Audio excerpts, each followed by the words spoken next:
जय भोलेनाथ। श्री सूत जी कहते हैं, हे मुनीश्वरों, मैं संक्षेप से ही वाराणसी और विश्वेश्वर के परम सुंदर महात्म्य का वर्णन करता हूँ, सुनो। एक समय की बात है कि पार्वती जी ने लोकहित की कामना से बड़ी प्रसन्नता के साथ भगवान शिव से अविमुक्त क्षेत्र और अविमुक्त लिंग का महात्म्य पूछा। तब परमेश्वर शिव ने कहा, देवी, ये वाराणसी पुरी सदा के लिए मेरा गुह्यतम क्षेत्र है और सभी जीवों की मुक्ति का सर्वथा कारण है। महेश्वरी, वाराणसी पुरी में निवास करना मुझे सदा ही अच्छा लगता है, जिस कारण से मैं सब कुछ छोड़कर काशी में रहता हूँ उसे बताता हूँ, सुनो। जो मेरा भक्त तथा मेरे तत्व का ज्ञानी है, वे दोनों अवश्य ही मोक्ष के भागी बन जाते हैं। उनके लिए तीर्थ की तो अपेक्षा ही नहीं। विहित और अविहित दोनों प्रकार के कर्म उनके लिए समान होते हैं। उन्हें जीवन मुक्ति ही समझना चाहिए। वे दोनों कहीं भी मरे तुरंत ही मोक्ष प्राप्त कर लेते हैं। ये मैंने निश्चित बात कही है। हे देवी, इस परम उत्तम अविमुक्त तीर्थों में जो विशेष बात है उसे तुम मन लगाकर सुनो। सभी वर्ण और समस्त आश्रमों के लोग, चाहे वे बालक, जवान या बूढ़े कोई भी क्यों ना हो, अगर इस पुरी में अर्थात वाराणसी में आकर मर जाए तो मुक्त हो ही जाते हैं, इसमें कोई संशय नहीं। स्त्री अपवित्र हो या पवित्र, कुमारी हो या विवाहिता, विधवा हो या बंधिया, रजस्वला, प्रसूता, संस्कारहीना अथवा ऐसी वैसी कैसी भी क्यों ना हो, अगर इस क्षेत्र में मरे तो अवश्य ही मोक्ष की भागिनी हो जाती है, इसमें भी कोई संदेह नहीं। स्वेदज, अंडज, उद्भिज और जरायुज प्राणी जैसे यहाँ मरने पर मोक्ष पाता है, वैसा और कहीं नहीं पाता। देवी, यहाँ मरने वाले के लिए ना ज्ञान की अपेक्षा है, ना भक्ति की, ना कर्म की आवश्यकता है, ना दान की, ना कभी संस्कृति की अपेक्षा है और ना धर्म की ही। यहाँ नाम कीर्तन, पूजन और उत्तम जाति की भी अपेक्षा नहीं होती। जो मनुष्य मेरे इस मोक्षदायक क्षेत्र में निवास करता है, वह चाहे जैसे मरे, उसके लिए मोक्ष की प्राप्ति सुनिश्चित है। प्रिय, मेरा यह दिव्यपुर गुह्य से भी गुह्यतर है। ब्रह्मादि देवता भी इसके महात्म्य को नहीं जानते। इस काशीपुरी में शिव भक्तों द्वारा अनेक शिवलिंग स्थापित किए गए हैं। हे पार्वती, वे संपूर्ण अभीष्टों को देने वाले और मोक्षदायक हैं। चारों दिशाओं में 5-5 कोस फैला हुआ ये क्षेत्र अभिमुक्त कहा गया है। ये सब ओर से मोक्षदायक है। जीव को मृत्यु काल में ये क्षेत्र उपलब्ध हो जाए तो उसे अवश्य ही मोक्ष की प्राप्ति होती है। अगर निष्पाप मनुष्य काशी में आकर मरे तो उसे तत्काल ही मोक्ष मिल जाता है, और जो पापी मनुष्य मरता है वह काल व्यूहों को प्राप्त होता है। उसे पहले यातना का अनुभव करके ही पीछे मोक्ष की प्राप्ति होती है, लेकिन मोक्ष मिलता जरूर है। हे देवी, जो इस अविमुक्त क्षेत्र में पाप करता है वह हजारों वर्षों तक भैरवी यातना पाकर पाप का फल भोगने के पश्चात ही मोक्ष पाता है। देवी, जब शुभ और अशुभ दोनों ही कर्म नाश हो जाते हैं तब जीव को सच्चा मोक्ष प्राप्त होता है। अगर किसी ने अपने पूर्व जन्म में आदर पूर्वक काशी का दर्शन किया है, तभी उसे इस जन्म में काशी में पहुंचकर मृत्यु की गति प्राप्त हो जाती है। जो मनुष्य काशी जाकर गंगा जी में स्नान करता है, उसके क्रियमाण और संचित कर्म का नाश हो जाता है, परंतु प्रारब्ध कर्म भोगे बिना नष्ट नहीं होता, ये निश्चित बात है। अर्थात जो जैसे कर्म करता है उसे उसका फल अवश्य ही भोगना होता है। जिसकी काशी में मुक्ति हो जाती है, उसके प्रारब्ध कर्म का भी क्षय हो जाता है। प्रिय, जिसने एक ब्राह्मण को भी काशीवास करवाया है, वह स्वयं भी काशीवास का अवसर पाकर मोक्ष लाभ करता है। अब सुनिए त्र्यंबकेश्वर ज्योतिर्लिंग के बारे में। सूत जी कहते हैं, मुनिवरों सुनो, मैंने सदगुरु व्यास जी के मुख से जैसी सुनी है उसी रूप में एक पाप नाशक कथा तुम्हें सुना रहा हूँ। पूर्व काल की बात है। गौतम नाम से विख्यात एक श्रेष्ठ ऋषि रहा करते थे, जिनकी परम धार्मिक पत्नी का नाम अहिल्या था। दक्षिण दिशा में जो ब्रह्मगिरी है, वही उन्होंने 10,000 वर्षों तक तपस्या की थी। उत्तम व्रत का पालन करने वाले हे महर्षियों, एक समय वहाँ 100 वर्षों तक बड़ा भयानक अकाल हो गया। सब लोग महान दुख में पड़ गए। इस भूतल पर कहीं गीला पत्ता भी नहीं दिखाई देता था। फिर जीवों का आधारभूत जल भला कहाँ से दिखाई देता? उस समय मुनि, मनुष्य, पशु, पक्षी और मृग सभी वहां से 10 दिशाओं को चले गए। तब गौतम ऋषि ने 6 महीने तक कठिन तपस्या करके वरुण देव को प्रसन्न किया। वरुण देव ने प्रकट होकर वर मांगने को कहा। ऋषि ने वर्षा के लिए प्रार्थना की। तब वरुण देव कहने लगे कि देवताओं के विधान के विरुद्ध वर्षा ना करके मैं तुम्हारी इच्छा के अनुसार तुम्हें सदा अक्षय रहने वाला जल देता हूँ। तुम एक गड्ढा तैयार करो। उनके ऐसा कहने पर गौतम ऋषि ने 1 हाथ गहरा गड्ढा खोदा और वरुण देव ने उसे दिव्य जल के द्वारा भर दिया। फिर परोपकार से सुशोभित होने वाले मुनिश्रेष्ठ गौतम से कहा कि हे महामुने, कभी क्षीण ना होने वाला यह जल तुम्हारे लिए तीर्थ रूप होगा और पृथ्वी पर तुम्हारे ही नाम से इसकी ख्याति होगी। यहाँ किए हुए दान, होम, तप, देव पूजन और पितरों का श्राद्ध सभी अक्षय होंगे। ऐसा कहकर उन महर्षि से प्रशंसित होकर वरुण देव अंतर्ध्यान हो गए। उस जल के द्वारा दूसरों का उपकार करके महर्षि गौतम को भी बड़ा सुख मिला। महात्मा पुरुष का आश्रय मनुष्यों के लिए महत्व की ही प्राप्ति कराने वाला होता है। महान पुरुष ही महात्मा के उस स्वरूप को देखते और समझते हैं। दूसरे अधम मनुष्य कभी नहीं देख पाते। मनुष्य जैसे पुरुष का दर्शन करता है वैसा ही फल पाता है। फिर गौतम जी वहां उस परम दुर्लभ जल को पाकर विधि पूर्वक नित्य नैमित्तिक कर्म करने लगे। उन मुनीश्वर ने वहां नित्य होम की सिद्धि के लिए धान, जौ और अनेक प्रकार के निवार बो दिए।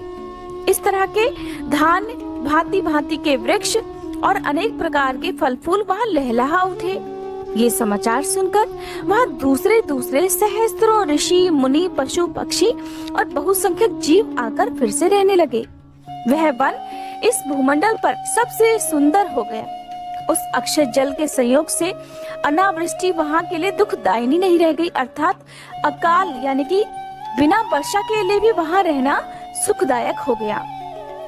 उस वन में अनेक शुभ कर्म परायण ऋषि अपने शिष्य, अपनी पत्नी और पुत्र आदि के साथ वास करने लगे। उन्होंने कालक्षेप करने के लिए वहां धान बोआ दिए।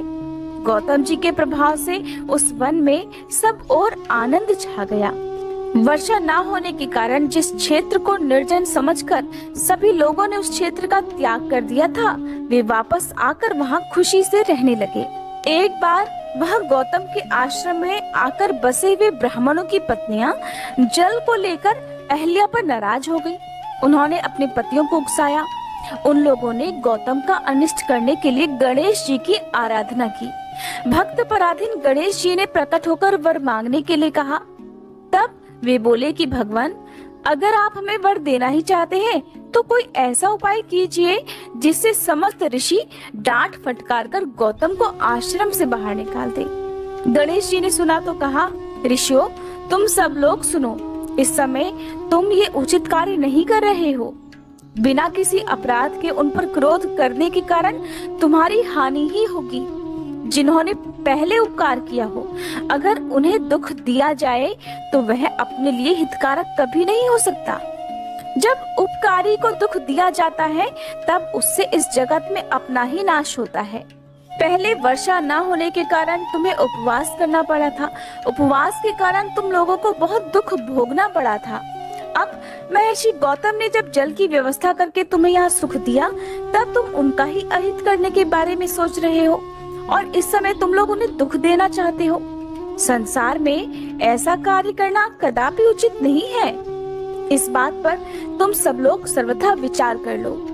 स्त्रियों की शक्ति से मोहित हुए तुम लोग अगर मेरी बात नहीं मानोगे तो तुम्हारा ये बर्ताव गौतम जी के लिए अत्यंत हितकारक ही होगा।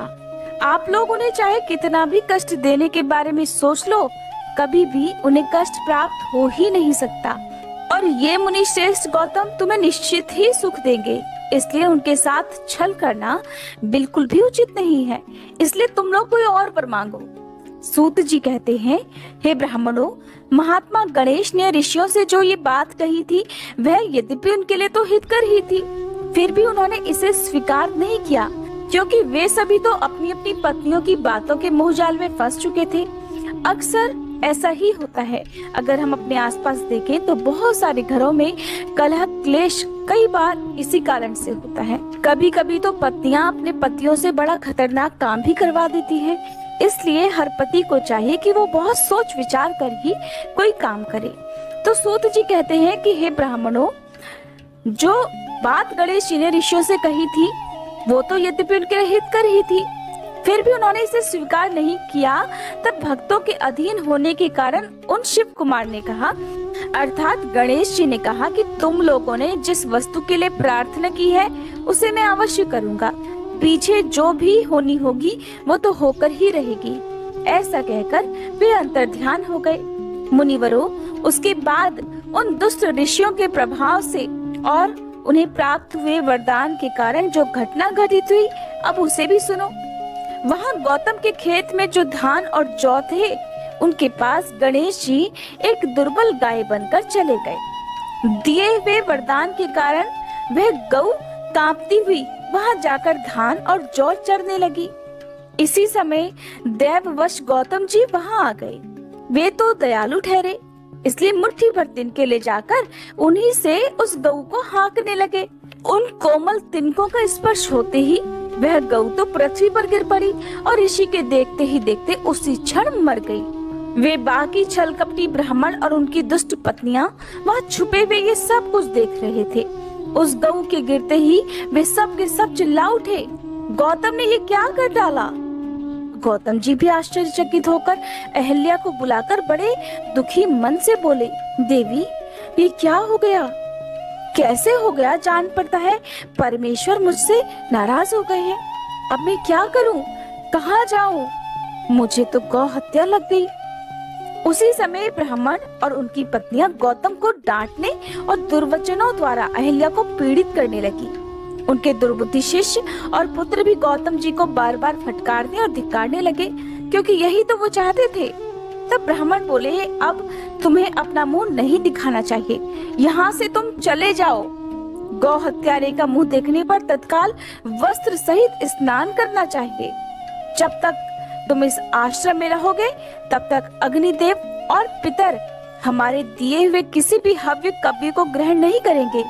इसलिए हे पापी गौ हत्यारे, तुम परिवार सहित यहाँ से अन्यत्र चले जाओ, बिल्कुल भी देर मत करो। सूत जी कहते हैं, ऐसा कहकर उन सभी ने उन्हें पत्थरों से मारना प्रारंभ कर दिया। वे गालियां दे देकर गौतम और अहल्या को सताने लगे। उन दुष्टों के मारने और धमकाने पर गौतम ऋषि बोले, हे मुनियों, मैं यहाँ से कहीं और जाकर रहूंगा। ऐसा कहकर गौतम उस स्थान से तत्काल ही निकल गए और उन सब की आज्ञा से एक कोस दूर जाकर उन्होंने अपने लिए आश्रम बना लिया। अब वे दुष्ट ब्राह्मण वहाँ भी पहुँच गए और उन ब्राह्मणों ने कहा, जब तक तुम्हारे ऊपर ये गौ हत्या का पाप लगा है तब तक तुम कोई भी यज्ञ यज्ञादि कर्म नहीं कर सकते। किसी भी वैदिक देव यज्ञ या पितृ यज्ञ के अनुष्ठान का तुम्हें कोई अधिकार नहीं रह गया है। मुनिवर गौतम उनके कथनानुसार किसी तरह एक पक्ष बिताकर उस दुख से दुखी होकर बारंबार उन मुनियों से अपनी शुद्धि के लिए प्रार्थना करने लगे, वो पाप जो उन्होंने किया ही नहीं था। उनके दीन भाव से प्रार्थना करने पर उन ब्राह्मणों ने कहा, गौतम, तुम अपने पाप को प्रकट करते हुए 3 बार सारी पृथ्वी की परिक्रमा करो, फिर लौटकर यहाँ 1 महीने तक उपवास करो। उसके बाद इस ब्रह्मगिरी की 101 परिक्रमा करने के बाद ही तुम्हारी शुद्धि होगी, या फिर यहाँ गंगा जी को लाकर उन्हीं के जल से स्नान करो और 1 करोड़ पार्थिव लिंग बनाकर महादेव जी की आराधना करो। फिर गंगा में स्नान करके इस पर्वत की 11 बार परिक्रमा करो। फिर 100 घड़ों के जल से पार्थिव शिवलिंग को स्नान कराने पर तुम्हारा उद्धार होगा। उन ऋषियों के इस प्रकार कहने पर गौतम ऋषि ने बहुत अच्छा कहकर उनकी बात मान ली। वे बोले, मुनिवरों, मैं आप श्रीमानों की आज्ञा से यह पार्थिव पूजन और ब्रह्मगिरि की परिक्रमा अवश्य करूंगा। ऐसा कहकर मुनिश्रेष्ठ गौतम ने उस पर्वत की परिक्रमा करने के बाद पार्थिव लिंगों का निर्माण करके उनका पूजन किया। साध्वी अहिल्या ने भी उनके साथ रहकर वह सब कुछ किया। उस समय शिष्य प्रशिष्य उन दोनों की सेवा किया करते थे। सूत जी कहते हैं, पत्नी सहित गौतम ऋषि के इस प्रकार आराधना करने पर संतुष्ट हुए भगवान शिव वह शिवा और प्रमथ गणों के साथ प्रकट हो गए। फिर प्रसन्न हुए कृपा निधान शंकर जी ने कहा, महामुनि, मैं तुम्हारी उत्तम भक्ति से अत्यंत प्रसन्न हूँ, तुम कोई वर मांगो। उस समय महात्मा शंभु के सुंदर रूप को देखकर आनंदित हुए गौतम जी ने भक्ति भाव से शंकर जी को प्रणाम करके उनकी स्तुति की। लंबी स्तुति और प्रणाम करके दोनों हाथ जोड़कर वे उनके सामने खड़े हो गए और बोले, हे देव, मुझे निष्पाप कर दीजिए। भगवान शिव ने कहा, मुने, तुम धन्य हो, कृतकृत्य हो और सदा ही निष्पाप हो। इन दुष्टों ने तो तुम्हारे साथ छल किया है। जगत के लोग तुम्हारे दर्शन से पाप रहित हो जाते हैं, फिर सदा मेरी भक्ति में तत्पर रहने वाले तुम क्या पापी हो? मुने, जिन दुरात्मा ने तुम पर अत्याचार किया है वे ही पापी, दुराचारी और हत्यारे हैं। उनके दर्शन करने से दूसरे लोग तो पापी खुद ही हो जाएंगे। वे सब के सब कृतज्ञ हैं, उनका कभी उद्धार नहीं हो सकता। महादेव जी की ये बात सुनकर महर्षि गौतम मन ही मन बड़े विस्मित हुए। उन्होंने भक्ति पूर्वक शिव जी को प्रणाम करके हाथ जोड़कर फिर से इस प्रकार कहा, हे महेश्वर, उन ऋषियों ने तो मेरा बहुत बड़ा उपकार किया है। अगर उन्होंने मेरे साथ ये बर्ताव ना किया होता तो मुझे भला आपके दर्शन कैसे होते? धन्य है वे महर्षि जिन्होंने मेरे लिए परम कल्याणकारी कार्य किया है। उनके इस दुराचार से ही मेरा महान स्वार्थ सिद्ध हो सका है। गौतम जी की ये बात सुनकर महेश्वर बड़े प्रसन्न हुए।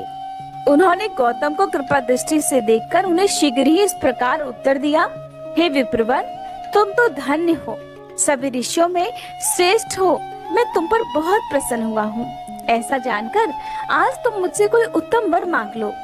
गौतम ऋषि बोले, हे नाथ, आप सच कहते हैं। फिर भी 5 आदमियों ने जो कुछ भी कह दिया या कर दिया वह अन्यथा तो नहीं हो सकता, इसलिए जो हो गया सो हो रहे। देवेश, अगर आप प्रसन्न हैं तो मुझे गंगा जी प्रदान कर दीजिए और ऐसा करके लोक का महान उपकार कर दीजिए। आपको हे प्रभु मेरा नमस्कार है, नमस्कार है। ऐसा कहकर गौतम जी ने देवेश्वर भगवान शिव के दोनों चरण पकड़ लिए, लोकहित की कामना से उन्हें नमस्कार किया। तब शंकर जी ने पृथ्वी और स्वर्ग के सारभूत जल को निकालकर, जिसे उन्होंने पहले से ही रख छोड़ा था, और विवाह में ब्रह्मा जी के दिए हुए जल में से जो कुछ भी शेष रह गया था वे सब भक्त वत्सल शंभु ने उन गौतम मुनि को दे दिया। उस समय गंगा जी का जल परम सुंदर स्त्री का रूप धारण करके वहाँ खड़ा हुआ। तब मुनिवर गौतम ने उन गंगा जी की स्तुति करके उन्हें नमस्कार किया। गौतम बोले, गंगे, तुम धन्य हो, कृतकृत्य हो। तुमने संपूर्ण भुवन को पवित्र किया है, इसलिए निश्चित रूप से नरक में गिरते हुए मुझ गौतम को भी पवित्र कर दो। फिर शिव जी ने गंगा जी से कहा, देवी, तुम इन मुनि को पवित्र करो और तुरंत वापस ना जाकर वैवस्वत मनु के 28वें कलयुग तक वहीं रहो। गंगा जी ने कहा, महेश्वर, यदि मेरा महात्म्य सभी नदियों से अधिक हो और अंबिका तथा गणों के साथ आप भी यही रहें, तभी मैं इस धरातल पर रहूंगी। गंगा जी की ये बात सुनकर भगवान शिव बोले, गंगे, तुम धन्य हो, मेरी बात सुनो। मैं तुमसे अलग नहीं हूँ, फिर भी मैं तुम्हारे कहे अनुसार यही स्थित रहूंगा, तुम भी स्थित हो जाओ। अपने स्वामी परमेश्वर शिव की ये बात सुनकर गंगा जी ने मन ही मन प्रसन्न होकर उनकी भूरी भूरी प्रशंसा की। इसी समय देवता, प्राचीन ऋषि, अनेक उत्तम तीर्थ और नाना प्रकार के क्षेत्र वहीं आ पहुँचे। उन सब ने बड़े आदर से जय जयकार करते हुए गौतम, गंगा तथा गिरिशाई शिव का पूजन किया फिर उन सभी देवताओं ने शीश झुकाकर हाथ जोड़कर उन सबकी प्रसन्नता पूर्वक स्तुति की। उस समय प्रसन्न हुई गंगा जी और गिरीश ने उनसे कहा, हे श्रेष्ठ देवताओं, वर मांगो। तुम्हारा प्रिय करने की इच्छा से वह वर हम तुम्हें अवश्य देंगे। देवतागण बोले, हे देवेश्वर, अगर आप संतुष्ट हैं और सरिताओं में श्रेष्ठ है गंगे, अगर आप भी प्रसन्न हैं, तो हमारा और मनुष्यों का प्रिय करने के लिए आप लोग कृपा पूर्वक यहाँ निवास कीजिए। गंगा जी बोली, देवताओं, फिर तो सबका प्रिय करने के लिए आप लोग स्वयं ही यहाँ आकर क्यों नहीं रह लेते? मैं तो गौतम जी के पाप को धोने के लिए जैसे आई हूँ उसी तरह वापस लौट जाऊंगी। आपके समाज में यहाँ मेरी कोई विशेषता समझी जाती है, इस बात का पता मुझे कैसे लगे? अगर आप यहाँ मेरी विशेषता सिद्ध कर सके तो मैं अवश्य यहाँ रहूंगी, इसमें कोई संशय नहीं। सभी देवताओं ने कहा, हे सरिताओं में श्रेष्ठ गंगे, सबके परम सुहृद बृहस्पति जी जब जब सिंह राशि पर स्थित होंगे तब तब हम सब लोग यहाँ आया करेंगे, इसमें कोई संशय नहीं। 11 वर्षों तक लोगों का जो पातक यहाँ धुलेगा, उससे मलिन हो जाने पर हम उसी पाप राशि को धोने के लिए आदर पूर्वक तुम्हारे पास आएंगे। हमने ये सर्वथा सच्ची बात कही है। हे गंगे, हे महादेवी, अतः तुमको और भगवान शंकर को समस्त लोकों पर अनुग्रह तथा हमारा प्रिय करने के लिए यहाँ नित्य निवास करना ही चाहिए। गुरु जब तक सिंह राशि में रहेंगे तभी तक हम लोग यहाँ निवास करेंगे। उस समय तुम्हारे जल में त्रिकाल स्नान और भगवान शंकर का दर्शन करके हम फिर से शुद्ध हो जाएंगे। फिर तुम्हारी आज्ञा लेकर अपने अपने स्थान को लौट जाएंगे। सूत जी कहते हैं, इस प्रकार उन देवताओं ने तथा महर्षि गौतम के प्रार्थना करने पर भगवान शंकर और सरिताओं में श्रेष्ठ गंगा जी दोनों वहीं पर स्थित हो गए। वहाँ की गंगा गौतमी अर्थात गोदावरी के नाम से विख्यात हुई और भगवान शिव का वह ज्योतिर्मय लिंग त्र्यंबक कहलाया, जो कि नासिक में स्थित है। यह ज्योतिर्लिंग महान पापों का नाश करने वाला है। उसी दिन से लेकर जब जब बृहस्पति सिंह राशि में स्थित होते हैं तब तब सभी तीर्थ क्षेत्र, देवता, पुष्कर आदि सरोवर, गंगा आदि नदियां तथा श्री विष्णु आदि देवगण अवश्य ही गौतमी के तट पर पधारते और वास करते हैं। वे सब जब तक गौतमी के किनारे रहते हैं तब तक अपने अपने स्थान पर उनका कोई फल नहीं होता। जब वे अपने क्षेत्र में वापस लौट जाते हैं तभी वहाँ इनके सेवन का फल प्राप्त होता है। यह त्र्यंबक नामक प्रसिद्ध ज्योतिर्लिंग गौतमी के तट पर स्थित है और बड़े बड़े पापों का नाश करने वाला है। जो भक्ति भाव से इस त्र्यंबक लिंग का दर्शन, पूजन, स्तवन और वंदन करता है वह समस्त पापों से मुक्त हो जाता है। गौतमी के द्वारा पूजित त्र्यंबक नामक ज्योतिर्लिंग इस लोक में समस्त अभीष्टों को देने वाला तथा परलोक में उत्तम मोक्ष प्रदान करने वाला है। श्री सूत जी कहते हैं, अब मैं वैद्यनाथेश्वर ज्योतिर्लिंग का पापहारी महात्म्य बताऊंगा, ध्यान पूर्वक सुनो।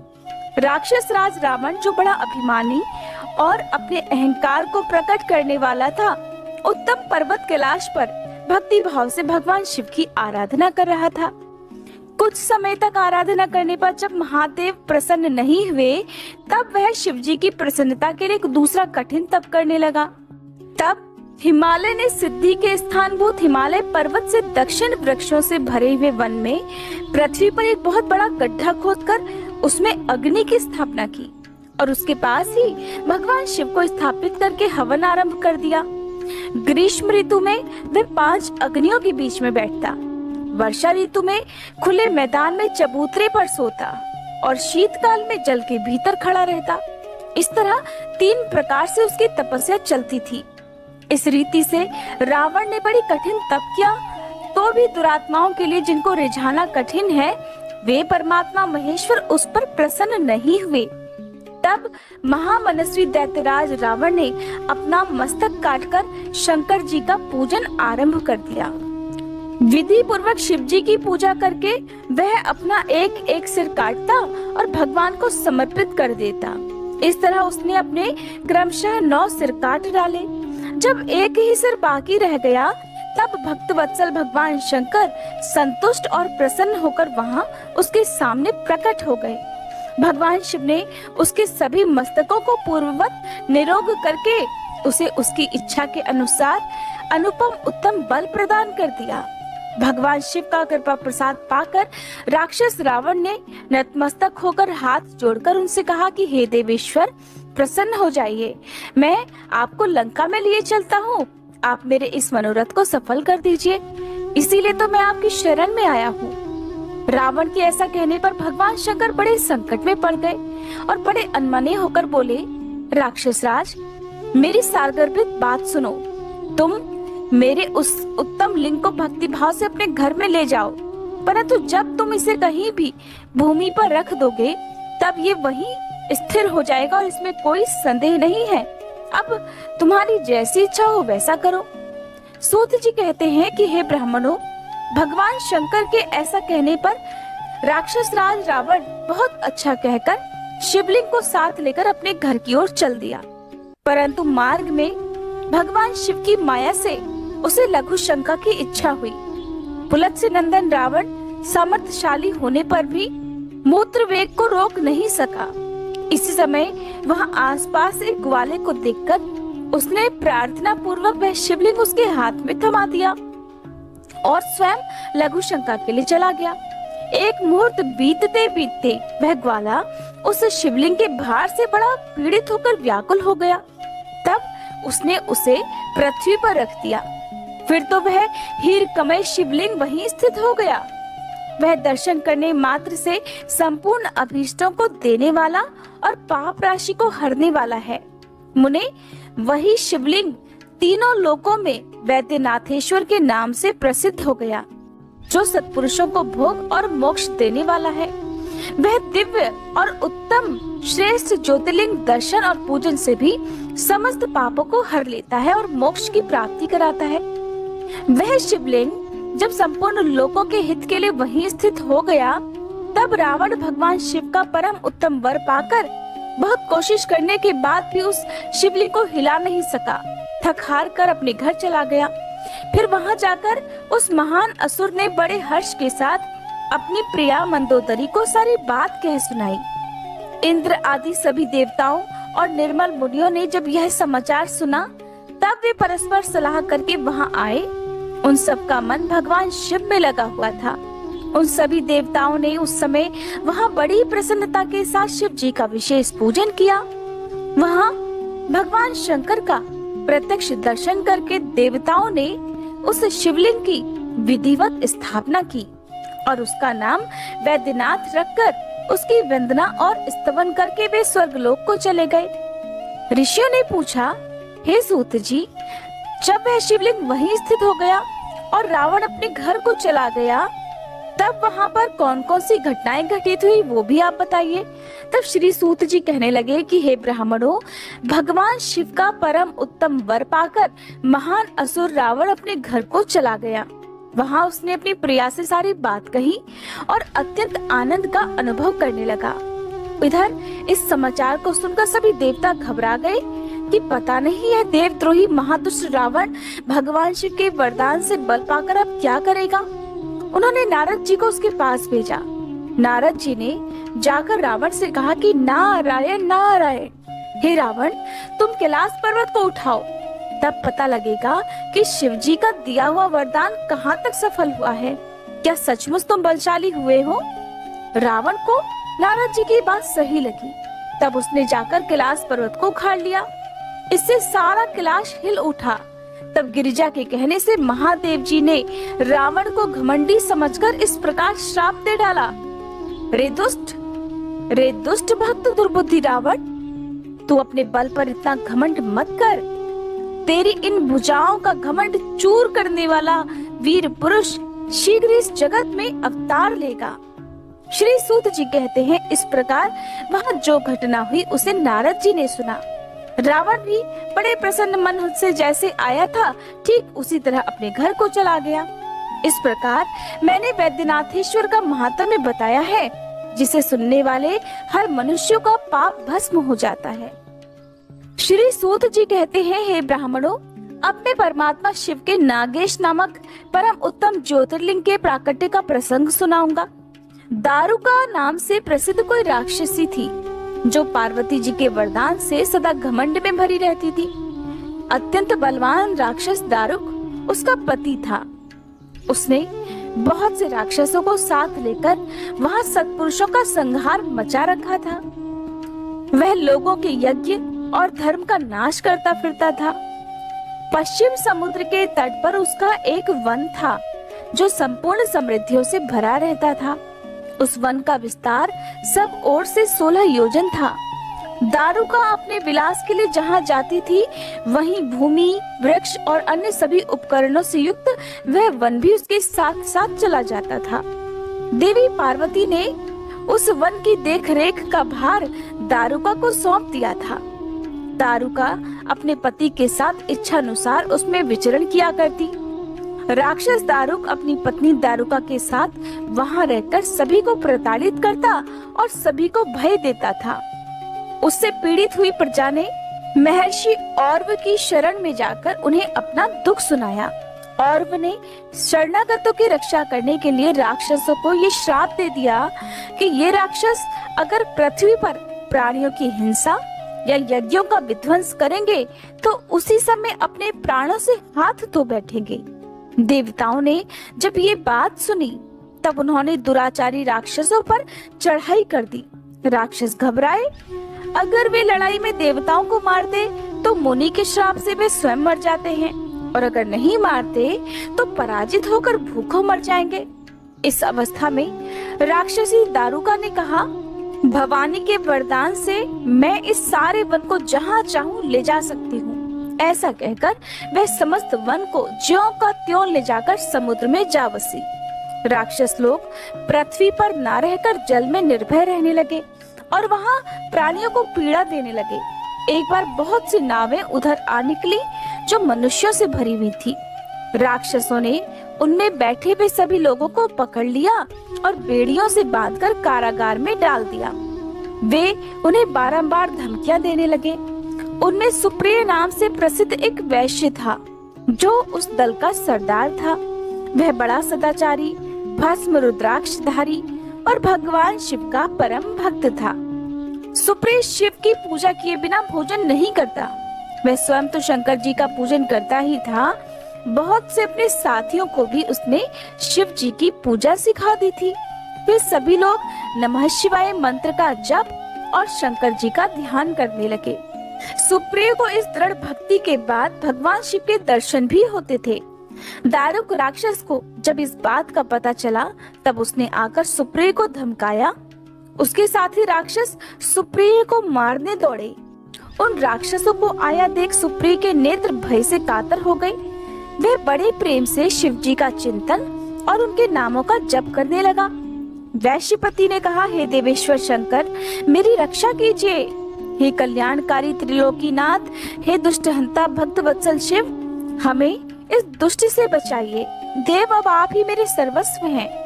प्रभु, मैं आपका ही हूँ, आपके अधीन हूँ और आप ही सदा मेरे जीवन और प्राण हैं। सूत जी कहते हैं, सुप्रिय के इस प्रकार कहने पर भगवान शंकर एक विवर से निकल पड़े। उनके साथ ही 4 दरवाजों का एक उत्तम मंदिर भी प्रकट हो गया। उसके मध्य भाग में अद्भुत ज्योतिर्मय शिवलिंग प्रकाशित हो रहा था। उसके साथ शिव परिवार के सभी लोग विद्यमान थे। सुप्रिय ने उनका दर्शन करके उनका पूजन किया। पूजित होने पर भगवान शंभु ने प्रसन्न होकर स्वयं पाशुपतास्त्र लेकर प्रधान राक्षसों, उनके सारे उपकरणों और सेवकों को भी तत्काल ही नष्ट कर दिया और उन दुष्ट हंता शंकर ने अपने भक्त सुप्रिय की रक्षा भी की। फिर अद्भुत लीला करने वाले और शंभु लीला से ही शरीर धारण करने वाले शंभु ने उस वन को ये वर दे दिया कि आज से इस वन में सदा ब्राह्मण, क्षत्रिय, वैश्य और शूद्र इन चारों वर्णों के धर्म का पालन हो। यहाँ श्रेष्ठ मुनि निवास करें और तमोगुणी राक्षस इसमें कभी न रहें। शिव धर्म के उपदेशक, प्रचारक और प्रवर्तक लोग इसमें सदा निवास करें। श्री सूत जी कहते हैं, इसी समय राक्षसी दारुका ने दीन चित्त से देवी पार्वती की स्तुति की। देवी पार्वती प्रसन्न हो गई और बोली, बताओ तुम्हारा क्या कार्य करूं? तब दारुका कहने लगी, हे देवी, मेरे वंश की रक्षा कीजिए। तब देवी बोली, मैं सच कहती हूँ कि तेरे कुल की रक्षा अवश्य करूंगी। ऐसा कहकर देवी पार्वती भगवान शिव से बोली, नाथ, आपकी यह बात युग के अंत में सच्ची होगी। तब तक तामसी सृष्टि भी रहे, ऐसा मेरा विचार है। और मैं भी तो आपकी ही हूँ और आपके ही आश्रम में रहती हूँ, इसलिए मेरी बात को भी प्रमाणित कीजिए। ये राक्षसी दारुका देवी है, मेरी ही शक्ति है और राक्षसियों में बलिष्ठ है, इसलिए यही राक्षसों के राज्य का शासन करे। ये राक्षस पत्नियां जिन पुत्रों को पैदा करेंगी वे सब मिलकर इस वन में निवास करें, ऐसी मेरी इच्छा है। देवी पार्वती की बात सुनकर शिवजी बोले, प्रिय, अगर तुम ऐसी बात कहती हो तो मेरा ये वचन सुनो। मैं भक्तों का पालन करने के लिए प्रसन्नता पूर्वक इस वन में रहूंगा। जो पुरुष यहाँ वर्ण धर्म के पालन में तत्पर होकर प्रेम पूर्वक मेरा दर्शन करेगा वह चक्रवर्ती राजा होगा। कलयुग के अंत और सतयुग के आरंभ में महासेन का पुत्र वीरसेन राजाओं का भी राजा होगा। वह मेरा भक्त और अत्यंत पराक्रमी होगा और यहाँ आकर मेरा दर्शन करेगा। दर्शन करते ही वह चक्रवर्ती सम्राट हो जाएगा।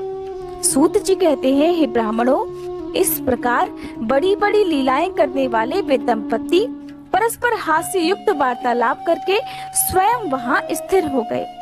ज्योतिर्लिंग स्वरूप महादेव जी वहाँ नागेश्वर कहलाए और शिवा देवी नागेश्वरी के नाम से विख्यात हुई। वे दोनों ही सत्पुरुषों को प्रिय हैं। इस प्रकार ज्योतियों के स्वामी नागेश्वर नामक महादेव जी ज्योतिर्लिंग के रूप में प्रकट हुए। वे तीनों लोगों की संपूर्ण कामनाओं को सदा पूर्ण करने वाले हैं।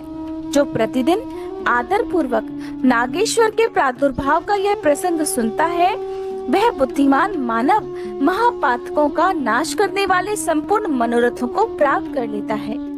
श्री सूत जी कहते हैं, ऋषियों, अब मैं ये बता रहा हूँ कि रामेश्वर नामक ज्योतिर्लिंग पहले किस प्रकार प्रकट हुआ। इस प्रसंग को भी तुम आदर पूर्वक सुनो। भगवान विष्णु के राम अवतार में जब रावण सीता जी को हरकर लंका में ले गया तब सुग्रीव के साथ 18 पद्म वानर सेना लेकर श्री राम समुद्र तट पर आए। वहाँ वे विचार करने लगे कि हम इस विशाल समुद्र को कैसे पार करेंगे और किस प्रकार रावण को जीतेंगे। इतने में ही श्री राम को प्यास लगी। उन्होंने जल मांगा और वानर मीठा जल ले आए। श्री राम ने प्रसन्न होकर वह जल ले लिया। तब तक उन्हें स्मरण हो आया कि मैंने अपने स्वामी भगवान शंकर का दर्शन तो किया ही नहीं, फिर ये जल मैं कैसे ग्रहण कर सकता हूँ। ऐसा कहकर उन्होंने उस जल को नहीं पिया। जल रख देने के बाद रघुनंदन ने पहले पार्थिव पूजन किया। आह्वान आदि 16 उपचारों को प्रस्तुत करके विधि पूर्वक बड़े प्रेम से शंकर जी की अर्चना की। प्रणाम तथा दिव्य स्तोत्रों द्वारा यत्न पूर्वक शंकर जी को संतुष्ट करके श्री राम ने भक्ति भाव से उनसे प्रार्थना की। श्री राम बोले, हे उत्तम व्रत का पालन करने वाले मेरे स्वामी देव महेश्वर, आपको मेरी सहायता करनी चाहिए। आपके सहयोग के बिना मेरे कार्य की सिद्धि अत्यंत कठिन है। रावण भी आपका ही भक्त है, वह सबके लिए सर्वथा दुर्जय है, परंतु आपके दिए हुए वरदान से हे प्रभु वह सदा अभिमान में भरा रहता है। वह त्रिभुवन विजयी महावीर है। इधर मैं भी आपका ही दास हूँ, सर्वथा आपके अधीन रहने वाला हूँ। हे सदाशिव, ये विचार कर आपको मेरे प्रति पक्षपात करना चाहिए। सूत जी कहते हैं, इस प्रकार प्रार्थना और बारंबार नमस्कार करके उन्होंने उच्च स्वर से जय शिव शंकर, जय शिव इत्यादि का उद्घोष करते हुए शिव जी का स्तवन किया। फिर उनके मंत्र के जप और ध्यान में तत्पर हो गए। फिर पुनः पूजन करके वे स्वामी के आगे नाचने लगे। उस समय उनका हृदय प्रेम से द्रवित हो रहा था। फिर उन्होंने शिव जी के संतोष के लिए गाल बजाकर अव्यक्त शब्द किया। उस समय भगवान शंकर उन पर बहुत प्रसन्न हुए और वे ज्योतिर्मय महेश्वर वामांग भूता पार्वती और पार्षद गणों के साथ शास्त्रोक्त निर्मल रूप धारण करके तत्काल वहां प्रकट हो गए। श्री राम की भक्ति से संतुष्ट चित्त होकर महेश्वर ने उनसे कहा कि हे श्री राम, तुम्हारा कल्याण हो, वर मांगो। उस समय उनका रूप देखकर वहां उपस्थित हुए सभी लोग पवित्र हो गए। शिव धर्म परायण श्री राम जी ने स्वयं उनका पूजन किया। फिर भली भांति स्तुति और प्रणाम करके उन्होंने भगवान शिव से लंका में रावण के साथ होने वाले युद्ध में अपने लिए विजय की प्रार्थना की। तब राम भक्ति से प्रसन्न हुए महेश्वर ने कहा, महाराज तुम्हारी जय हो। भगवान शिव के दिए हुए विजय सूचक वर और युद्ध की आज्ञा को पाकर श्री राम ने नतमस्तक होकर हाथ जोड़कर उनसे पुनः प्रार्थना की, हे मेरे स्वामी शंकर, अगर आप संतुष्ट हैं तो जगत के लोगों को पवित्र करने तथा दूसरों की भलाई करने के लिए सदा यहाँ निवास कीजिए। सूत जी कहते हैं, श्री राम के ऐसा कहने पर भगवान शिव वहाँ ज्योतिर्लिंग के रूप में स्थित हो गए और तीनों लोकों में रामेश्वर के नाम से उनकी प्रसिद्धि हुई। उनके प्रभाव से ही अपार समुद्र को अनायास पार करके श्री राम ने रावण आदि राक्षसों का शीघ्र ही संहार किया और अपनी प्रिया सीता जी को प्राप्त कर लिया। तब से इस भूतल पर रामेश्वर की अद्भुत महिमा का प्रसार हुआ। भगवान रामेश्वर सदा भोग और मोक्ष देने वाले और भक्तों की हर इच्छा पूर्ण करने वाले हैं। जो दिव्य गंगा जल से रामेश्वर शिव को भक्ति पूर्वक स्नान कराता है वह जीवन मुक्त ही है। इस संसार में देव दुर्लभ समस्त भोगों का उपभोग करके अंत में उत्तम ज्ञान पाकर वह निश्चय ही मोक्ष पद को प्राप्त कर लेता है।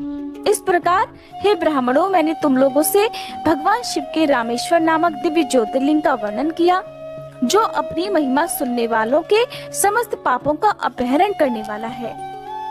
अब जानिए घुष्मा की शिव भक्ति से उसके मरे हुए पुत्र का जीवित होना, घुष्मेश्वर शिव का प्रादुर्भाव और उसकी महिमा का वर्णन। श्री सूत जी कहते हैं, हे ब्राह्मणों, अब मैं घुष्मेश नामक ज्योतिर्लिंग के प्रादुर्भाव का और उसके महात्म्य का वर्णन करूंगा। मुनिवरों, ध्यान पूर्वक सुनो। दक्षिण दिशा में एक श्रेष्ठ पर्वत है जिसका नाम देवगिरी है। वह देखने में अद्भुत और नित्य परम शोभा से संपन्न है। उसी के निकट कोई भरद्वाज कुल में उत्पन्न सुधर्मा नामक ब्रह्मवेत्ता ब्राह्मण रहा करते थे। उनकी प्रिय पत्नी का नाम सुदेहा था। वह सदा शिव धर्म के पालन में लीन रहती थी, घर के कामकाज में भी कुशल थी और सदा अपने पति की सेवा में लगी रहती थी। द्विश्रेष्ठ सुधर्मा भी देवताओं और अतिथियों के पूजक थे। वे वेद वर्णित मार्ग पर चलते और नित्य अग्निहोत्र किया करते। तीनों काल की संध्या करने से अर्थात सुबह, दोपहर और शाम की संध्या पूजा करने से उनकी कांति सूर्य के समान उद्दीप्त थी। वे वेद शास्त्र के मर्मज्ञ थे और शिष्यों को पढ़ाया करते थे। धनवान होने के साथ ही बड़े दाता भी थे। सौजन्य आदि सद्गुणों के भाजन थे। शिव संबंधी पूजन आदि कार्य में सदा लीन रहते। वे स्वयं तो शिव भक्त थे ही, शिव भक्तों से भी बड़ा प्रेम किया करते थे।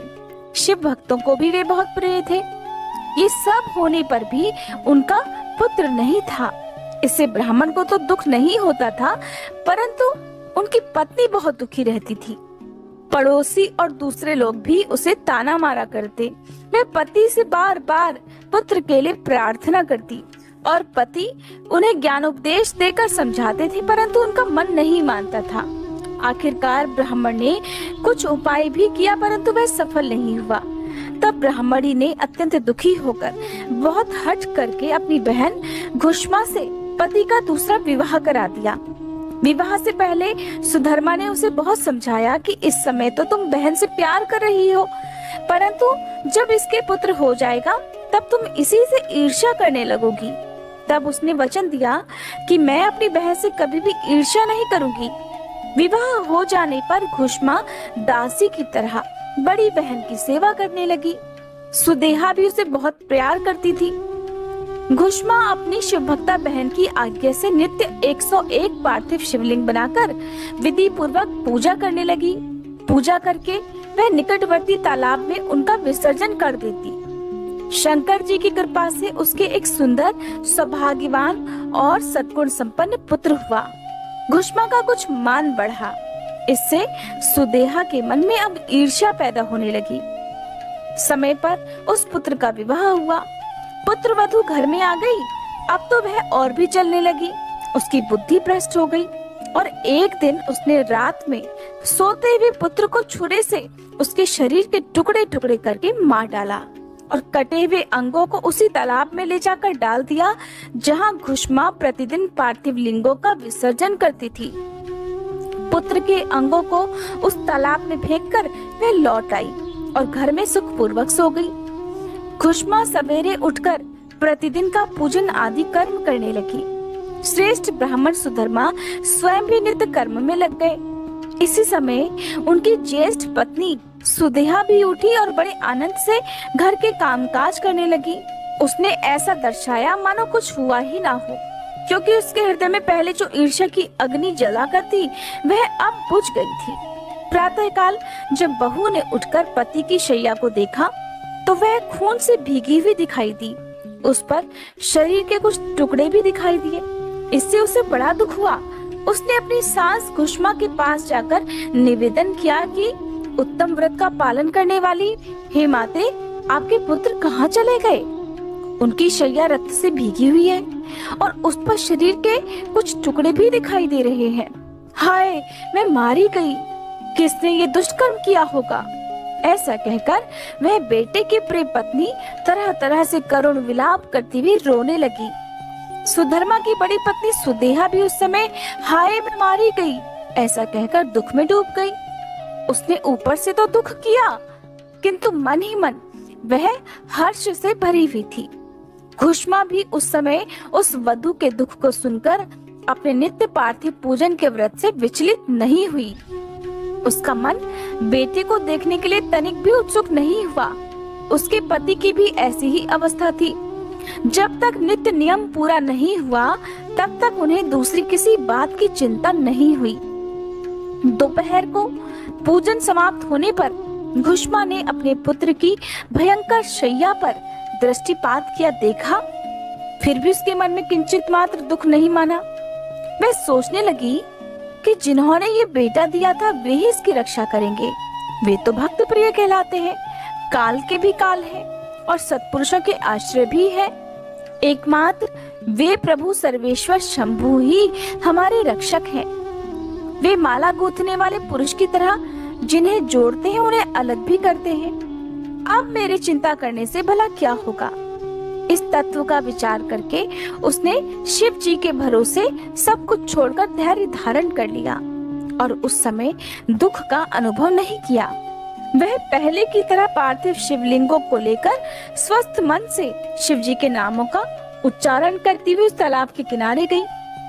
उन पार्थिव लिंगों को तालाब में डालकर जब वह लौटने लगी तो उसे अपना पुत्र उसी तालाब के किनारे खड़ा हुआ दिखाई दे गया।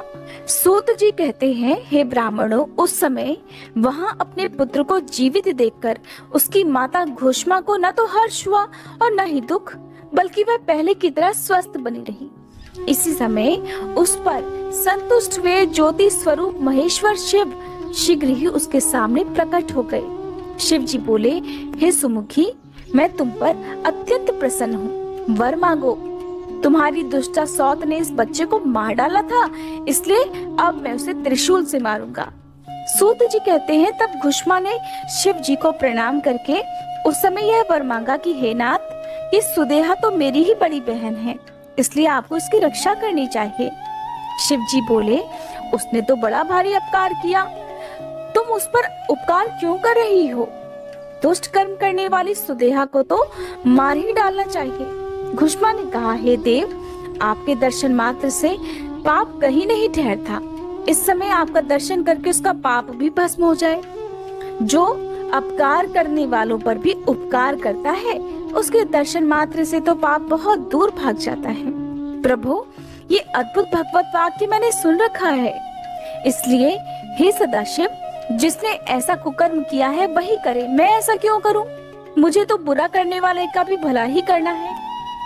सूत जी कहते हैं, घुष्मा के ऐसा कहने पर दया सिंधु भक्त वत्सल महेश्वर और भी प्रसन्न हुए और इस प्रकार बोले कि घुष्मे, तुम कोई और भी वर मांगो, मैं तुम्हारे लिए हितकर वर अवश्य दूंगा। क्योंकि तुम्हारी इस भक्ति से और विकार शून्य स्वभाव से मैं अत्यंत प्रसन्न हूँ। भगवान शिव की बात सुनकर घुष्मा बोली कि प्रभु, यदि आप वर देना चाहते हैं तो लोगों की रक्षा करने के लिए सदा यहाँ निवास कीजिए और मेरे नाम से ही आपकी ख्याति हो। तब महेश्वर शिव ने अत्यंत प्रसन्न होकर कहा, मैं तुम्हारे ही नाम से घुष्मेश्वर कहलाता हुआ सदा यहाँ निवास करूंगा और सबके लिए सुखदायक भी होऊंगा। मेरा शुभ ज्योतिर्लिंग घुष्मेश नाम से प्रसिद्ध हो, ये सरोवर शिवलिंगों का आलय हो जाए और इसीलिए इसकी तीनों लोकों में शिवालय नाम से प्रसिद्ध हो। ये सरोवर सदा दर्शन मात्र से संपूर्ण अभीष्टों को देने वाला हो। सुव्रते, तुम्हारे वंश में होने वाली 101 पीढ़ियों तक ऐसे ही श्रेष्ठ पुत्र उत्पन्न होंगे, इसमें कोई संशय नहीं। वे सब के सब सुंदर स्त्री, उत्तम धन और पूर्ण आयु से संपन्न होंगे, चतुर और विद्वान होंगे, उदार तथा भोग और मोक्ष रूपी फल पाने के उत्तराधिकारी होंगे। 101 पीढ़ियों तक सभी पुत्र गुणों में बड़े चढ़े होंगे। तुम्हारे वंश का ऐसा विस्तार बड़ा शोभादायक होगा। ऐसा कहकर भगवान शिव वहां ज्योतिर्लिंग के रूप में स्थित हो गए। उनकी घुष्मेश नाम से प्रसिद्धि हुई। उस सरोवर का नाम जिसमें वह पार्थिव लिंगों का विसर्जन करती, वह शिवालय हो गया। सुधर्मा, घुष्मा और सुदेहा तीनों ने आकर तत्काल ही उस शिवलिंग की 101 दक्षिणावर्त परिक्रमा की। पूजा करके परस्पर मिलकर मन का मैल दूर करके वे सब वहां बड़े सुख का अनुभव करने लगे। पुत्र को जीवित देखकर सुदेहा बड़ी लज्जित हुई। फिर पति तथा घुष्मा से क्षमा प्रार्थना करके उसने अपने पाप के निवारण के लिए प्रायश्चित किया। मुनीश्वरों, इस प्रकार वह घुष्मेश्वर लिंग प्रकट हुआ। उसका दर्शन और पूजन करने से सदा सुख की वृद्धि होती है। ब्राह्मणों, इस तरह मैंने तुमसे 12 ज्योतिर्लिंगों की महिमा बताई। ये सभी लिंग संपूर्ण कामनाओं के पूरक तथा भोग और मोक्ष देने वाले हैं। जो इन ज्योतिर्लिंगों की कथाओं को पढ़ता है और सुनता है, वह सब पापों से मुक्त हो जाता तथा भोग और मोक्ष को पा लेता है। श्री व्यास जी कहते हैं, सूत जी का ये वचन सुनकर उन मुनीश्वरों ने उनकी भूरी भूरी प्रशंसा करके लोक हित की कामना से इस प्रकार कहा, सूत जी, आप सब जानते हैं, इसलिए हम आपसे पूछते हैं, प्रभु, हरीश्वर लिंग की महिमा का वर्णन कीजिए। तात, हमने पहले से सुन रखा है कि भगवान विष्णु ने शिव जी की आराधना से सुदर्शन चक्र प्राप्त किया था, इसलिए उस कथा पर भी विशेष रूप से प्रकाश डालिए। सूत जी कहने लगे, मुनिवरों, हरीश्वर लिंग की शुभ कथा सुनो। भगवान विष्णु ने पूर्व काल में हरीश्वर शिव से ही सुदर्शन चक्र प्राप्त किया था। एक समय की बात है, दैत्य अत्यंत प्रबल होकर लोगों को पीड़ा देने और धर्म का लोभ करने लगे। उन महाबली और पराक्रमी दैत्यों से पीड़ित होकर देवताओं ने देव रक्षक भगवान विष्णु से अपना सारा दुख कह सुनाया। तब श्री हरि कैलाश पर जाकर भगवान शिव की विधि पूर्वक आराधना करने लगे। वे 1000 नामों से शिव की स्तुति करते और प्रत्येक नाम पर एक कमल चढ़ाते। तब भगवान शंकर ने विष्णु जी की भक्ति भाव की परीक्षा लेने के लिए उनके लाए हुए 1000 कमलों में से एक को छुपा दिया। शिव जी की माया के कारण घटित हुई इस अद्भुत घटना का भगवान विष्णु को पता नहीं लगा। उन्होंने एक फूल कम जानकर उसकी खोज आरंभ कर दी। दृढ़ता पूर्वक उत्तम व्रत का पालन करने वाले श्री हरि ने भगवान शिव की प्रसन्नता के लिए उस एक फूल की प्राप्ति के उद्देश्य से सारी पृथ्वी पर भ्रमण कर लिया, परंतु कहीं भी उन्हें वह फूल नहीं मिला। तब विशुद्ध चेता विष्णु जी ने एक फूल की पूर्ति के लिए अपने कमल के समान एक नेत्र को ही निकाल कर चढ़ा दिया। ये देखकर सबका दुख दूर करने वाले भगवान शंकर बड़े प्रसन्न हुए और वहीं उनके सामने प्रकट हो गए। प्रकट होकर वे श्री हरि से बोले, हरे, मैं तुम पर बहुत प्रसन्न हूँ। तुम अपनी इच्छा अनुसार वर मांग लो, मैं तुम्हें मनोवांछित वस्तु दूंगा। तुम्हारे लिए मुझे कुछ भी अदेय नहीं है। तब श्री हरि बोले, नाथ, आपके सामने मुझे क्या कहना है? आप तो अंतर्यामी हैं, इसलिए सब कुछ जानते हैं। फिर भी आपके आदेश का गौरव रखने के लिए कहता हूँ। दैत्यों ने सारे जगत को पीड़ित कर रखा है। हे सदाशिव, हम लोगों को सुख नहीं मिलता। स्वामिन, मेरा अपना अस्त्र शस्त्र दैत्यों के वध में काम नहीं आ रहा। हे परमेश्वर, इसलिए मैं आपकी शरण में आया हूँ। श्री सूत जी कहते हैं, श्री विष्णु का यह वचन सुनकर देवाधिदेव महेश्वर ने तेजो राशि में अपना सुदर्शन चक्र उन्हें दे दिया। उसे पाकर भगवान विष्णु ने उन समस्त प्रबल दैत्यों का उस चक्र के द्वारा बिना परिश्रम के ही संहार कर डाला। इससे सारा जगत स्वस्थ हो गया, देवताओं को भी सुख मिला और अपने लिए उस आयुध को पाकर भगवान विष्णु भी अत्यंत प्रसन्न और परम सुखी हो गए। ऋषियों ने पूछा कि शिव जी के वे सहस्त्र नाम कौन कौन से हैं, बताइए, जिनसे संतुष्ट होकर महेश्वर ने श्री हरि को चक्र प्रदान किया था। उन नामों के महात्म्य का भी वर्णन कीजिए। श्री विष्णु के ऊपर शंकर जी की जैसी कृपा हुई थी उसका यथार्थ रूप से प्रतिपादन कीजिए।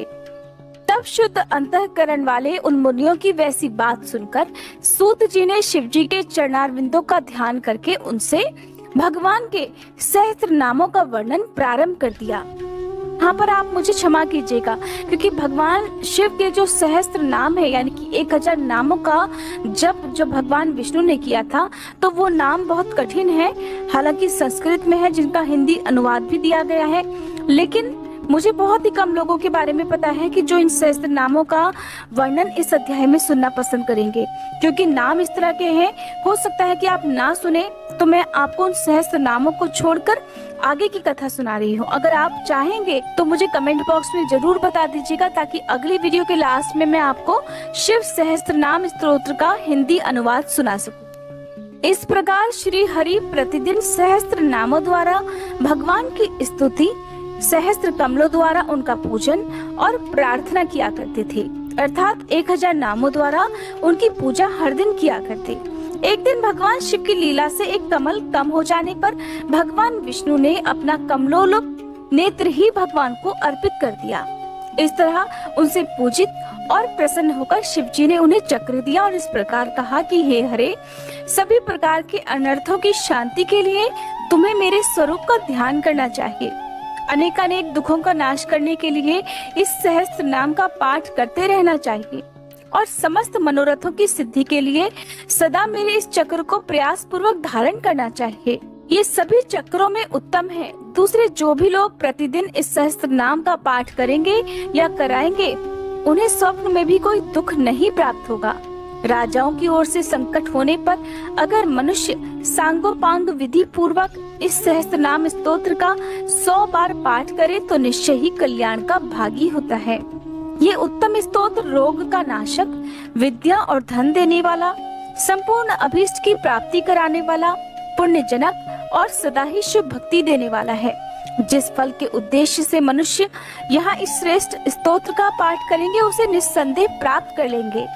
जो हर दिन सुबह सवेरे उठकर मेरी पूजा के बाद मेरे सामने इसका पाठ करता है, सिद्धि उससे दूर नहीं रहती। उसे इस लोक में संपूर्ण अभीष्टों को देने वाली सिद्धि पूर्णतया प्राप्त हो जाती है और अंत में वह सायुज्य मोक्ष का भागी होता है, इसमें कोई संशय नहीं।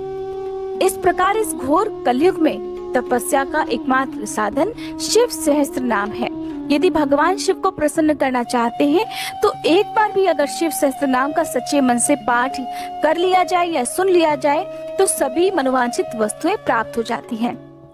सतयुग के समय या बाकी अन्य युगों में तब इतनी सच्ची तपस्या की जाती थी, इतनी कठिन तपस्या की जाती थी। कई कई वर्षों तक जो भक्त थे, जो महर्षि थे, वो कठिन तपस्या किया करते थे, तब कहीं जाकर भगवान उन पर प्रसन्न होते थे। इस घोर कलयुग में इतनी व्यवस्था के बाद यदि किसी के पास समय हो तो उन्हें शिव सहस्त्र नाम का सच्चे मन से, शांत और स्थिर मन से पठन या श्रवण अवश्य करना चाहिए। श्री सूत जी कहते हैं, मुनीश्वरों, ऐसा कहकर सर्व देवेश्वर भगवान रुद्र श्री हरि के अंग का स्पर्श किए और उनके देखते ही देखते अंतर ध्यान हो गए। भगवान विष्णु भी शंकर जी के वचन और उस शुभ चक्र को पा जाने से मन ही मन बड़े प्रसन्न हुए। फिर वे प्रतिदिन शंभु के ध्यान पूर्वक इस स्तोत्र का पाठ करने लगे। उन्होंने अपने भक्तों को भी सदा इसका उपदेश दिया। तुम्हारे प्रश्न के अनुसार मैंने ये प्रसंग सुनाया जो श्रोताओं के पाप को हर लेने वाला है। अब और क्या सुनना चाहते हो? फिर भगवान शिव को संतुष्ट करने वाले व्रतों का वर्णन, शिवरात्रि व्रत की विधि और महिमा का कथन सुनाते हुए तदंतर ऋषियों के पूछने पर सूत जी ने शिव जी की आराधना के द्वारा उत्तम और मनोवांछित फल प्रदान करने वाले बहुत से महान स्त्री पुरुषों के नाम बताए। इसके बाद ऋषियों ने फिर पूछा, हे व्यास शिष्य, किस व्रत से संतुष्ट होकर भगवान शिव उत्तम सुख प्रदान करते हैं? जिस व्रत के अनुष्ठान से भक्त जनों को भोग और मोक्ष की प्राप्ति हो सके, उसका आप विशेष रूप से वर्णन कीजिए। श्री सूत जी ने कहा, हे महर्षियों, तुमने जो कुछ भी पूछा है वही बात किसी समय ब्रह्मा, विष्णु और पार्वती जी ने भगवान शिव से पूछी थी। इसके उत्तर में शिव जी ने जो कुछ भी कहा वही मैं तुम लोगों को बता रहा हूँ, ध्यान पूर्वक सुनो। भगवान शिव ने कहा था, मेरे बहुत से व्रत हैं जो भोग और मोक्ष प्रदान करने वाले हैं। उनमें मुख्य 10 व्रत हैं जिन्हें जाबाल श्रुति के विद्वान 10 शैव व्रत कहते हैं। द्विजों को सदा यत्न पूर्वक इन व्रतों का पालन करना चाहिए। हरे, प्रत्येक अष्टमी को केवल रात में ही भोजन करें। विशेषतः कृष्ण पक्ष की अष्टमी को भोजन का सर्वथा त्याग कर दें। शुक्ल पक्ष की एकादशी को भी भोजन छोड़ दें, किंतु कृष्ण पक्ष की एकादशी को रात में मेरा पूजन करने के बाद भोजन किया जा सकता है। शुक्ल पक्ष की त्रयोदशी को रात में भोजन करना चाहिए, परंतु कृष्ण पक्ष की चतुर्दशी को शिव व्रतधारी पुरुषों के लिए भोजन का सर्वथा निषेध है। दोनों पक्षों में प्रत्येक सोमवार को प्रयत्न पूर्वक केवल रात में ही भोजन करना चाहिए, अर्थात एक समय ही भोजन करना चाहिए। शिव जी के व्रत में तत्पर रहने वाले लोगों के लिए ये अनिवार्य नियम है। इन सभी व्रतों में व्रत की पूर्ति के लिए अपनी शक्ति के अनुसार शिव भक्त ब्राह्मणों को भोजन कराना चाहिए। द्विजों को इन सब व्रतों का नियम पूर्वक पालन करना चाहिए। जो द्विज इनका त्याग करते हैं वे चोर होते हैं। मुक्ति मार्ग में प्रवीण पुरुषों को मोक्ष की प्राप्ति कराने वाले 4 व्रतों का नियम पूर्वक पालन करना चाहिए। ये 4 व्रत इस प्रकार हैं: भगवान शिव की पूजा, रुद्र मंत्रों का जप, शिव मंदिर में उपवास और काशी में मरण, ये मोक्ष के सनातन मार्ग हैं। सोमवार की अष्टमी और कृष्ण पक्ष की चतुर्दशी, इन 2 तिथियों को उपवास पूर्वक व्रत रखा जाए तो वह भगवान शिव को संतुष्ट करने वाला होता है और इसमें कोई संशय नहीं। हरे, इन चारों में भी शिवरात्रि का व्रत ही सबसे अधिक बलवान है। इसलिए भोग और मोक्ष रूपी फल की इच्छा रखने वाले लोगों को मुख्यतः उसी का पालन करना चाहिए। इस व्रत को छोड़कर दूसरा कोई भी मनुष्यों के लिए व्रत हितकारी ही नहीं। ये व्रत सभी के लिए धर्म का उत्तम साधन है।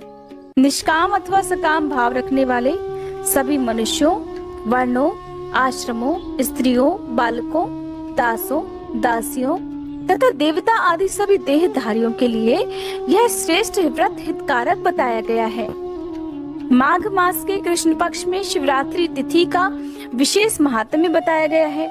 जिस दिन आधी रात के समय तक वह तिथि विद्यमान हो, उसी दिन उसे व्रत के लिए ग्रहण करना चाहिए। शिवरात्रि करोड़ों हत्याओं के पाप का नाश करने वाली है। केशव, उस दिन सवेरे से लेकर जो कार्य करना आवश्यक है उसे प्रसन्नता पूर्वक तुम्हें बता रहा हूँ, तुम ध्यान देकर सुनो। बुद्धिमान पुरुष सुबह उठकर बड़े आनंद के साथ स्नान आदि नित्य कर्म करे, आलस्य को पास न आने दे।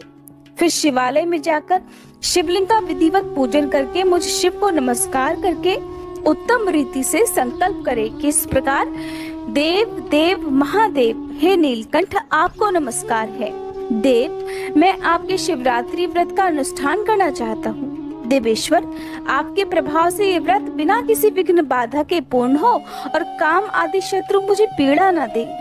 ऐसा संकल्प करके पूजन सामग्री का संग्रह करे और उत्तम स्थान में जो शास्त्र प्रसिद्ध शिवलिंग हो उसके पास रात में जाकर स्वयं उत्तम विधि विधान का संपादन करें। फिर शिव जी के दक्षिण या पश्चिम भाग में सुंदर स्थान पर उनके निकट ही पूजा के लिए सभी सामग्री को रखें। फिर श्रेष्ठ पुरुष वहां फिर स्नान करे।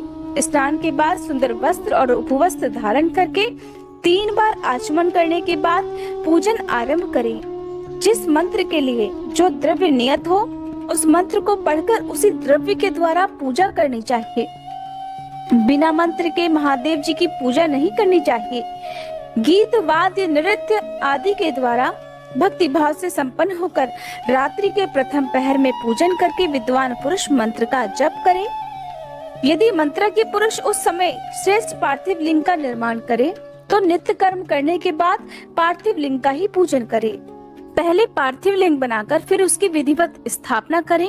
फिर पूजन करने के बाद नाना प्रकार के स्तोत्रों और मंत्रों द्वारा भगवान वृषभ ध्वज को संतुष्ट करें। बुद्धिमान पुरुष को चाहिए कि उस समय शिवरात्रि व्रत के महात्म्य का पाठ करे। श्रेष्ठ भक्त अपने व्रत की पूर्ति के लिए उस महात्म्य को श्रद्धा पूर्वक सुने। रात के चारों पहरों में 4 पार्थिव लिंगों का निर्माण करके आह्वान से लेकर विसर्जन तक क्रमशः उनकी पूजा करें और बड़े बड़े उत्सव के साथ प्रसन्नता पूर्वक जागरण करें। प्रातः काल स्नान करके पुनः वहां पार्थिव शिव का स्थापन और पूजन करें।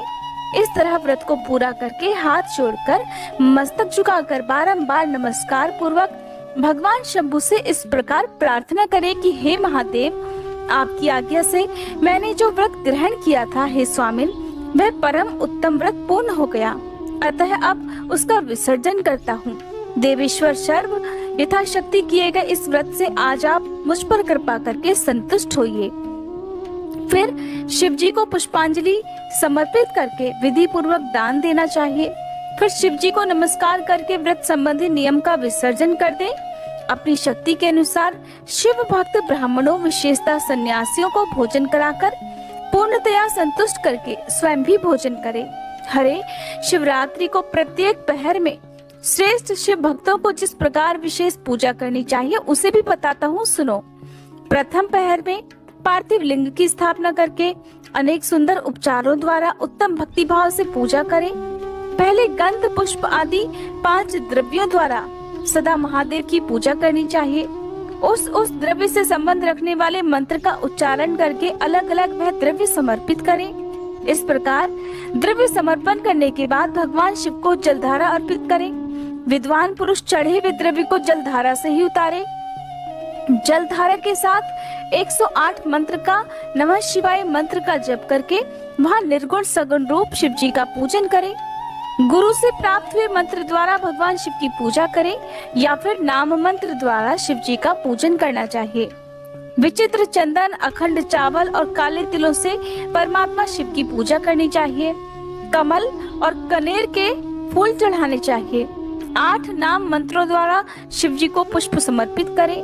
वे 8 नाम इस प्रकार हैं: भव, शर्व, रुद्र, पशुपति, उग्र, महान, भीम और ईशान। इनके आरंभ में श्री और अंत में चतुर्थी विभक्ति जोड़कर अर्थात श्री भवाय नमः, श्री शर्वाय नमः इत्यादि नाम मंत्रों द्वारा शिव जी का पूजन करें। पूजन पुष्प समर्पण करने के बाद धूप, दीप और नैवेद्य अर्पित करें। पहले पहर में विद्वान पुरुष नैवेद्य के लिए पकवान बनवा ले। फिर श्रीफल युक्त विशेष अर्घ देकर तांबूल समर्पित करें। फिर नमस्कार और ध्यान करके गुरु के दिए हुए मंत्र का जप करें। यदि गुरु मंत्र ना हो तो पंचाक्षर मंत्र अर्थात नमः शिवाय मंत्र के जप से भगवान शंकर को संतुष्ट करें। फिर जब तक पहला पहर समाप्त ना हो जाए तब तक महान उत्सव भजन कीर्तन करता रहे। दूसरा पहर आरंभ होने पर पुनः पूजन के लिए संकल्प करें या फिर एक ही समय चारों पहरों की पूजा का संकल्प पहले ही ले लें। पहले पूर्वोक्त द्रव्यों से पूजन करके पहले पहर की तरह पूजा करें। फिर पहले से 2 गुने मंत्रों का जाप करके शिव जी की पूजा करें। इसके साथ ही दूसरे पहर में बिजौरा नींबू के साथ अर्घ देकर खीर का नैवेद्य निवेदन करें। जनार्दन, इसमें पहले की अपेक्षा मंत्रों की 2 गुनी आवृत्ति करनी चाहिए। फिर ब्राह्मणों को भोजन कराने का संकल्प करें। शेष सब बातें पहले की तरह तब तक करते रहें जब तक दूसरा पहर समाप्त ना हो जाए। तीसरा पहर आने पर पूजन तो पहले की ही तरह करें, किंतु जौ के स्थान पर गेहूं का उपयोग करें और आक के फूल चढ़ाएं। उसके बाद तरह तरह के धूप और दीप देकर पुए का नैवेद्य भोग लगाएं। उसके साथ ही तरह तरह के शाक भी अर्पित करें। इस प्रकार पूजन करके कपूर से आरती उतारें। अनार के फल के साथ अर्घ दें और दूसरे पहर की अपेक्षा दुगने मंत्रों का जप करें। फिर दक्षिणा सहित ब्राह्मण भोजन का संकल्प करें और तीसरे पहर के पूरे होने तक इसी प्रकार उत्सव करते रहें। चौथा पहर आने पर तीसरे पहर की पूजा का विसर्जन कर दें। फिर पुनः आवाहन करके विधिवत पूजा करें। उड़द, कंगनी, मूंग, सप्तधान्य, शंख पुष्पी और बिल्व पत्रों से परमेश्वर शंकर का पूजन करें। उस प्रहर में तरह तरह की मिठाइयों का नैवेद्य लगाएं और उड़द के बड़े आदि बनाकर उनके द्वारा सदाशिव को संतुष्ट करें। केले के फल के साथ या फिर अन्य विविध फलों के साथ, मौसमी फलों के साथ शिव जी को अर्घ दें। तीसरे पहर की अपेक्षा और ज्यादा मंत्रों का जाप करें, दुगने मंत्रों का जाप करें। फिर यथाशक्ति भक्तों को तब तक महान उत्सव करते रहना चाहिए जब तक कि सुबह न हो जाए। सूर्योदय होने पर पुनः स्नान करके तरह तरह के पूजन, उपचार और उपहारों द्वारा शिव जी की अर्चना करें। फिर अपना अभिषेक करवाएं, नाना प्रकार के दान दें और पहर की संख्या के अनुसार ब्राह्मणों और सन्यासियों को अनेक प्रकार के भोज्य पदार्थों का भोजन कराएं। फिर शंकर जी को नमस्कार करके पुष्पांजलि दे और बुद्धिमान पुरुष इस प्रकार स्तुति करके निम्नांकित मंत्रों से प्रार्थना करे कि हे सुखदायक कृपा निधान शिव, मैं आपका हूँ, मेरे प्राण आप में ही लगे हैं और मेरा चित्त सदा आपका ही चिंतन करता है। ये जानकर जैसा आप उचित समझे वैसा करें। भूतनाथ, मैंने जानकर या अनजाने में जो जप और पूजन आदि किया है उसे समझकर दया सागर होने के नाते ही आप मुझ पर प्रसन्न होइए। उस उपवास व्रत से जो फल हुआ हो उसी से सुखदायक भगवान शंकर मुझ पर प्रसन्न हो। महादेव, मेरे कुल में सदा आपका भजन होता रहे। जहाँ के आप इष्ट देवता ना हो उस कुल में मेरा कभी जन्म ना हो। इस प्रकार प्रार्थना करने के बाद भगवान शिव को पुष्पांजलि समर्पित करके ब्राह्मणों से तिलक और आशीर्वाद ग्रहण करना चाहिए। फिर शंभु का विसर्जन करें। जिसने इस प्रकार व्रत किया हो उससे मैं दूर नहीं रह सकता। इस व्रत के फल का वर्णन नहीं किया जा सकता। मेरे पास ऐसी कोई वस्तु नहीं है जिसे शिवरात्रि व्रत करने वालों के लिए मैं दे ना सकूं। जिसके द्वारा अनायास ही इस व्रत का पालन हो गया हो उसके लिए अवश्य ही मैं मुक्ति का बीज बो देता हूँ। मनुष्यों का प्रतिमास भक्ति पूर्वक शिवरात्रि व्रत करने पर मैं उन्हें संतुष्टि प्रदान करता हूँ। फिर इसका उद्यापन करके मनुष्य सांगोपांग फल लाभ करता है। इस व्रत का पालन करने में मैं शिव निश्चय ही उपासक के सभी दुखों का नाश कर देता हूँ, उसे भोग मोक्ष आदि प्रदान करता हूँ। सूत जी कहते हैं, हे महर्षियों, भगवान शिव का ये अत्यंत हितकारक और अद्भुत वचन सुनकर श्री विष्णु अपने धाम को लौट गए। इसके बाद उस उत्तम व्रत का अपना हित चाहने वाले लोगों में प्रचार हुआ। जय भोलेनाथ। आज का अध्याय समाप्त हुआ। अगले अध्याय